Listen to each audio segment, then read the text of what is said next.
Hi. Second, would you? Is everybody here now? I don't know, are they recording them all? Speak now. if No, you're not. I got them. How are you? Good to see you. Good to see you. I think where I want to begin today is just talking to you about how I got to plastic. First of all, those of you who know me know I can't throw anything away. And so that's part of it. The other part of it is that Jan, my partner, is an environmental scientist. And so I've become way too conscious of the dangers and the evils of plastic, and hence evil plastic blues. I started to get involved with art from trash, since the late 90s, curating shows of art from detritus. So I've been working with other artists too who work with things that are usually thrown away and they've turned them into art. But here we have only plastic. And plastic is this crazy thing that has both wonderful, wonderful benefits and horrible, horrible outcomes. It was invented in the late 19th century, and it was organic, it was cellulose. And then in the 20th century, I think about 1930 or so, a man whose name was similar to Bakelite invented a plastic that now we use everywhere. There's all kinds of different chemical combinations, and I have just a few facts to share with you.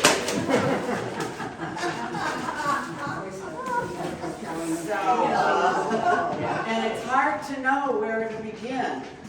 I mean, first of all, are the economic problems, because it's all made from petroleum. That's initially where it comes from. Then there are the problems in the oceans, all the wildlife that's being killed. And there are these, what do you call them? Things called gyres. And there's a nonprofit called 5gyres.com. And what these gyres are just collections. They're like islands of plastic. They're not on the surface, they're slightly below the surface. And one of the largest ones is between California and Hawaii. And not only is it just below the surface, and the fish, the birds think it's food, they land on it, they do whatever. But on top of it, it's blocking all the light for the organisms underneath the ocean. So that's another huge, huge problem that it creates in the ocean. Now it also, it harms them too because they think it's food. And so when they, turtles and fish, when they find them, they just, and they've died, they open them up and here they're filled with plastic because it's either been mistaken for food or it's blocked their digestive tract. 17% of the species affected by the plastic in the oceans are on the list of threatened species. So it plays a big part in that too, of killing things that will never return again. Climate change is another big problem because of they're created from the fossil fuels. It's making our air all horrible. Plastic waste is incinerated, and a very little percentage is recycled. I could give you facts, but I don't know. It's almost too depressing. And when I read it, I thought, I don't know if I can go on. I mean, this is terrible. So what can we do? Plastic bags, we try to swap them, right, for fabric or whatever they make them from, paper. Also, the whole thing about art, and I mean, not many people make art from plastic, but designers could start thinking about ways of turning the plastic objects that they're creating now that we need so much for packaging into more useful beings and products. So that's another aspect of it. So what we have to do is to constantly think about what we're doing with our plastic discards. You know, like, are we using plastic spoons? Should we use maybe bamboo? Because bamboo is something that also we have plenty of, and we can grow it very easily, and we can make tons of stuff from it instead of plastic. There are 21,000 pieces of plastic in the ocean for each person on Earth.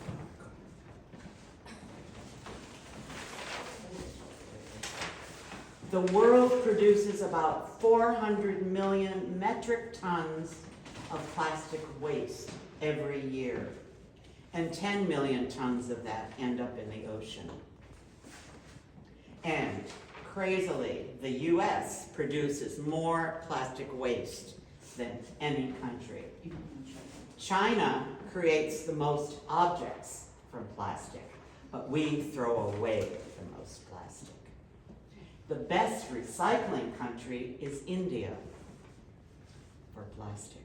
So you learn a lot, and some of it's good news and some of it's bad news. I don't know. Do you have any questions? I'm not a teacher anymore. Did you type all that? What? Did you type? Oh, yes, I typed this all by hand. I made the diagrams. No. I went to Google. What about plastic in our bodies? Oh, yes, thank you for reminding me. We already have plastic in our body, and babies already have plastic in their body because it's in our food, it's in the air, it's that horrible stuff called microplastics. And these little white beads that you see on some of the pieces are akin to microplastic. In fact, I got those by accident because I bought a pillow and it started to come open and this was inside. So I saved it for art. Yeah. So when did plastic start? Well, my other notes. Oh, don't fall. The history of plastic dates back to 1862, when Alexander Parks demonstrated Parkinson, his man-made plastic derived from organic cellulose. And he was in London, England. And what he discovered, and no one's asked me this yet, but what he discovered was that plastic could be heated and molded into shapes. And then when it cooled, it stayed that way, which is what I confess that I do, is I use heat to make my artistic forms. And then I glue it together. And I paint it, you know, if you're asking about technique. Yes. I just have a comment. I've been thinking about this because years ago I was part of the Feminist Art Institute. It was a collective, and Shari Deans. I know you remember her. She was quite a wonderful character, a Hungarian princess with, you know, hair like a dandelion puff, and you know she wore like bones, and you know, and one day she says, "The spirit is in everything." And I go, the spirit is in everything. But this styrofoam cup, no, I just don't see the spirit here. And she says, no, the spirit is in everything, even that, you know, styrofoam cup.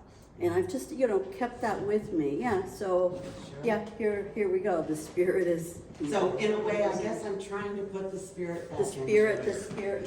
yeah. Another thing that I didn't mention is there are a lot of additives in plastic, both on the surface and inside. And you can tell, I mean, I don't know how old the yellow pieces are, but when it ages, it doesn't disintegrate because it lasts for over 1,000 years. But it turns yellow, and it does change how it is. So these are all crazy, scary. Okay, a few years later, in 1868, a John Wesley Hyatt combined organic cellulose with camphor to create celluloid, and in addition to being a substitute for ivory for billiard balls, it became the first flexible photographic film for our movies and for taking pictures. So, I mean, in a way, it's become irreplaceable. It's almost the basis of our culture now, our modern culture. But still, we have to deal with it never going away when we don't want it. And we have to deal with all the packaging that we throw away that should be made into something else. And some of it's recycled, but it's a very, very small percentage. And Shari was wonderful. I'm so glad you mentioned her, because I used to take her to openings and she'd have her cane, you know. I'll be approaching that age soon and maybe I'll find some young artist who will take me to openings, you know, and I'll have my cane. In fact, I'm getting knee surgery in a couple weeks. Anyways, more questions, comments, memories of plastic perhaps? Well, I was wondering about the pieces. Do you have any particular idea in mind that you're portraying or thinking about because I've seen a lot of your work now of varying kinds, and this is kind of a little, different. Well, that you're structurally, it's doing. very different, yeah. Yeah, and I was wondering what your thinking was on it, or. Well, I'm an artist, and what I try to do is I'm working with is, Jan says I'm a sculptor, and what I'm doing is pulling together pieces until they feel like they're in the right place and in the right combination. And the titles, I'm not thinking of what I'm creating initially, except that it's an art object or an object that I want people to look at and enjoy seeing. But afterwards, then of course, it becomes something else. Like that one behind my videographer over there it has a title about clouds. And there's another one that's an open book, and and another one, Fool's Gold. I mean, the titles come out of my feelings about what they are and what they stand for. Let's see, I tried to put the titles here because I couldn't remember, but this one is Whispers of the Future.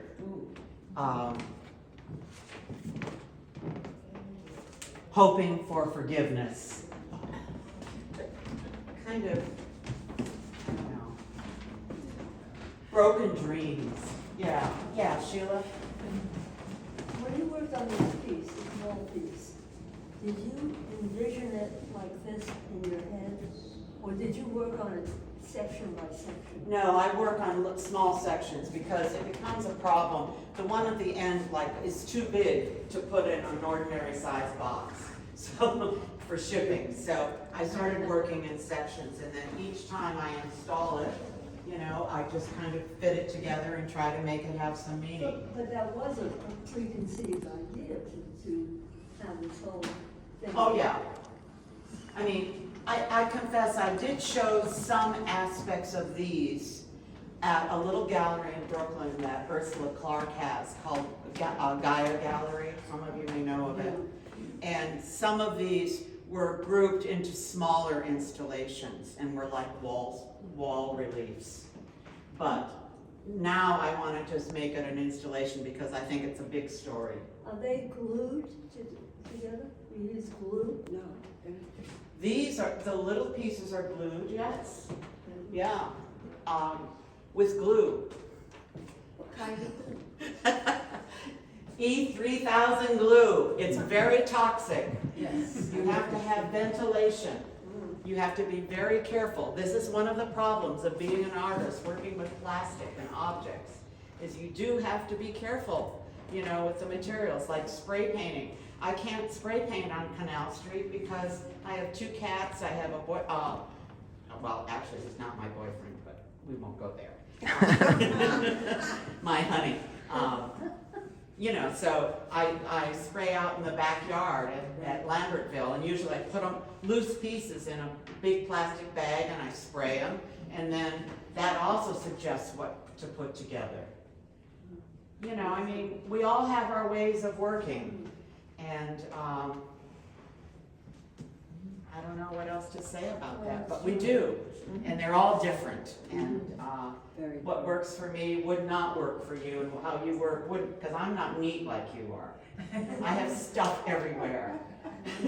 I don't know, are you? Very neat. Yeah.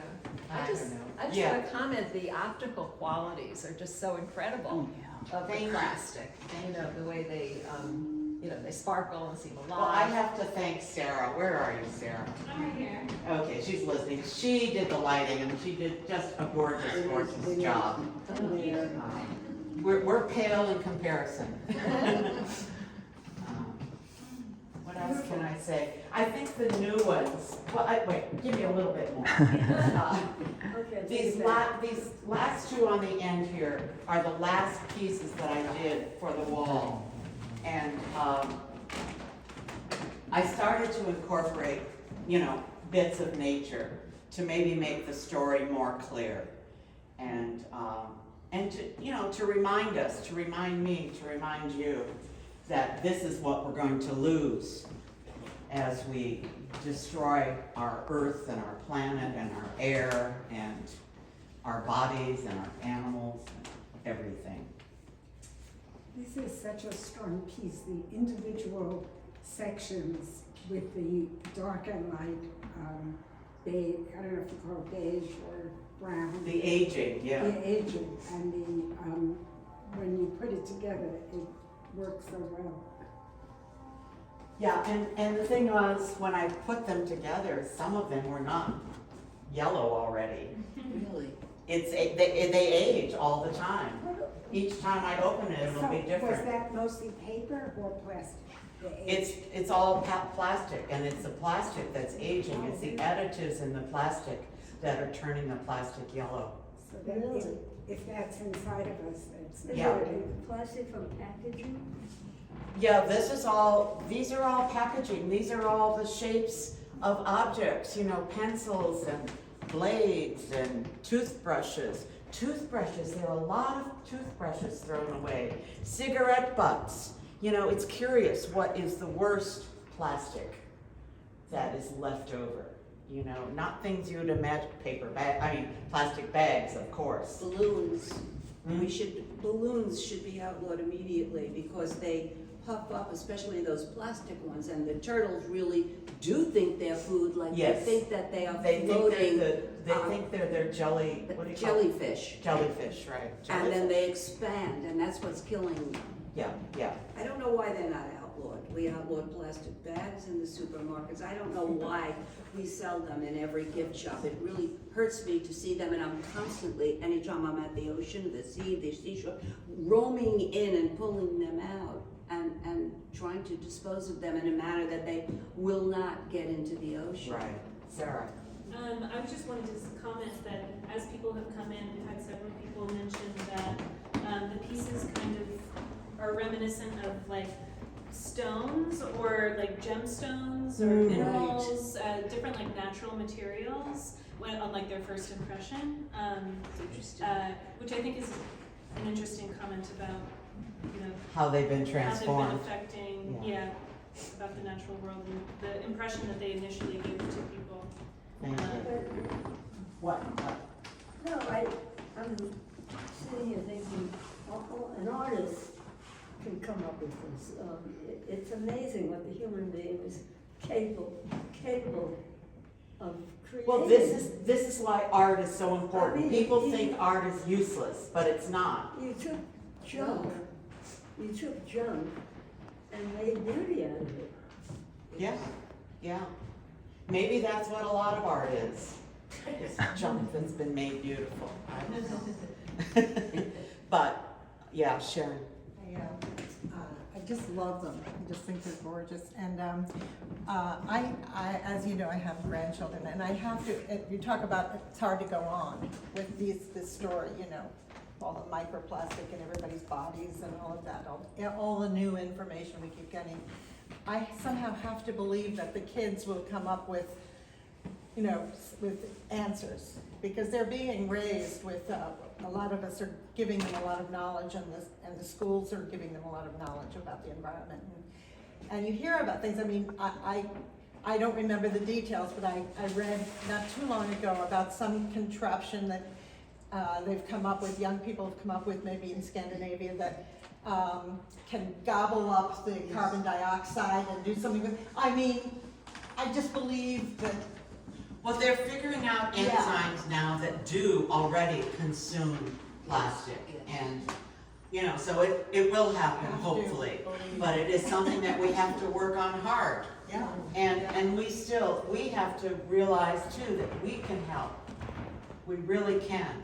You know, it may be in little ways, but little ways add up. They always do. Can I mention one more thing? Yeah. There's something about these works too that sometimes I think about, like hundreds of thousands of years from now or thousands of years from now, there's going to be like archaeologists of the future Right. digging up, and they're going to find like a thin layer of plastic. And now archaeologists find most of the things they find in dig sites are the trash of people who used to live there.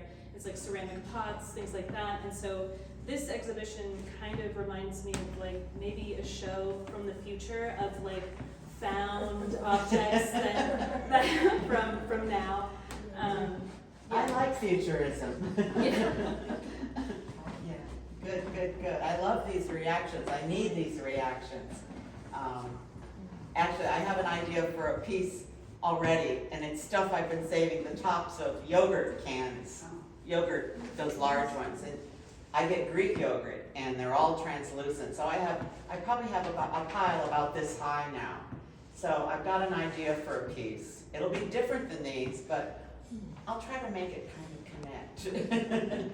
And I want to make the show travel. So if any of you guys know, like community centers or universities, I think, you know, places where people can be exposed to the message, because I think very important part of this show is the message that it contains about what we need to think about and what can be done to help alleviate some of the problem for the future. Phyllis? Right, one of the things that occurs to me with all these transparent frame-like images on the wall is that they should have pictures of things that are lost, like animals or within, people, That's great. That's great. even That- even faded, almost like Yeah. daguerreotypes or something. There That would was be a really time cool. when I thought of that, and then I just got so absorbed in the plastic itself that I just couldn't go any further at that time. Sure.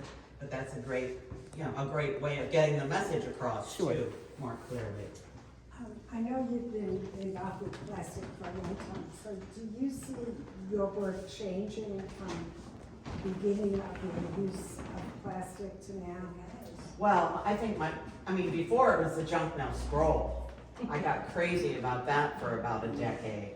So I seem to spend about a decade on these materials, and then, I don't know what I'll find after plastic, actually. No, but even with the plastic, did you use a different solid plastics or? Well, that's the yogurt tops, that's the next Yeah. one, and that'll be very different.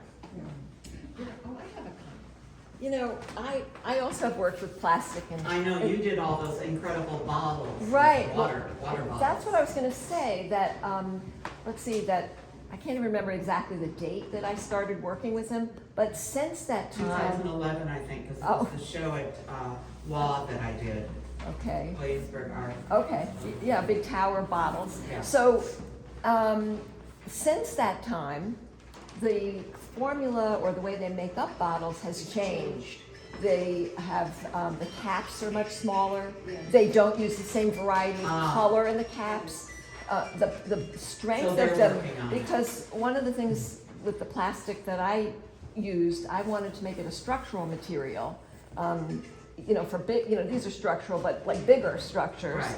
And the current plastic bottles they make You can't don't do it. do that. They Absolutely have right. so you have that, and also Sharon's right, the future. usage. I used to get them from my building, and now people are using those machines that make seltzer, and Yeah. and a lot more cans. Right. There's a lot of bubbly can stuff that people are getting. So it's a changing Of course, field yeah. of materials. You're reminding me about the companies that are the worst Pepsi, Cola is, I'm sorry, Coca-Cola is the worst, then Pepsi. Because they incorporate so many things with their plastic packaging. So maybe buy something else.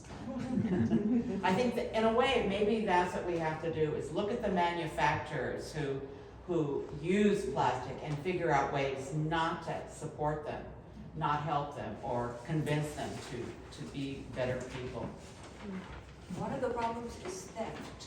The reason you have these huge packaging is because people steal the products. Well, they need to sort it out better. They need to make it reusable, or they need to make you want to save it. You're You right. know? Vernita, what these little things, you just pick them up off the street or? Everything you buy, you know, pencils, pens, you know, it's all packaged. Everything is packaged.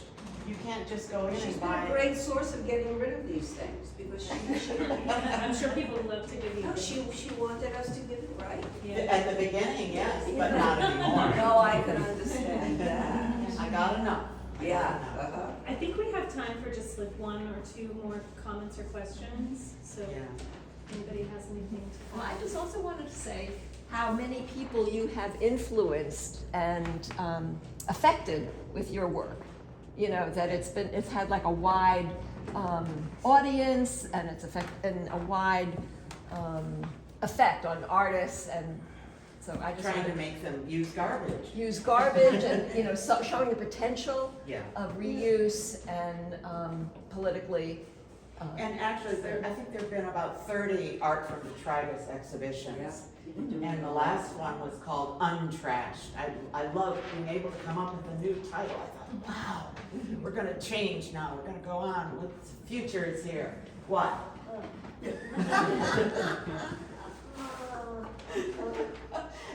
I love this because you guys are all my friends. I really love it. Thank you. Thank you so I was much. once an art director in advertising, doing, you know, it's not that simple. We all sit here, oh, yeah, we have to understand, not that I'm approving of it, the economy depends on all of this. That's right. Our morning breakfast comes from it. But I used to work in an agency that we did packaging. We Ah. designed Right, typography mostly on packaging. right. And that's where I got my salary, you know. In fact, I get, in a way, advertising is about packaging to a great Yeah, extent. it is, yeah, You know, that's its Yeah. product. yeah. Yeah. Say one thing, that if we want to know what we can do to help, we can vote. Yeah. Yes, exactly. And I didn't know primaries are among the most important election to vote in, because that determines Who's running? who's running. And local elections. Yeah, all of it, The yeah. borough presidents and so forth. Art is so important. Yes. So don't vote for Trump. I'm not going there, Don't even talk. just in case. I think it's a good place to. I agree with that. Yes. Okay, it's time to hear what you have to say. It's in the hallway, everybody. Yeah, so like maybe in just like a few minutes, if anybody wants to get some water, we'll all migrate over to Olivia's space out in the hallway. And I can move a couple chairs out there as well. And I'll just leave the facts here on the floor. Yeah. So Vernita, how do you feel? This was a fantastic talk you just held I feel about your good. work. And yes, congratulations. Thank you. Thank you. I'm so happy that all my friends came. I'm sure they are just as well.